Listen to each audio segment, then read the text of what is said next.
abaka ababiri Alan Sewanyana ne Segirinya Muhammad nabagamba basasule miliyoni 2 ez'obuliwo okusobola okulabika nti babeeyimirira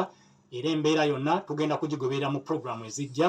wano wenyini kukula eri omuntu wa bulijjo nga tukutuusaako ensonga zonna nga bwe zibadde ku kkooti e Masakaawo nga abaka bano ababiri bagenda maaso n'okulabika nti beeyimirirwa. Njagadde okulabika nti nkutuusaako akadde kano nga agatalinga agagenze maaso n'okulabika nti gatutuukako era tugenda kutegeera baani abagenzi bameka ababeeyimiridde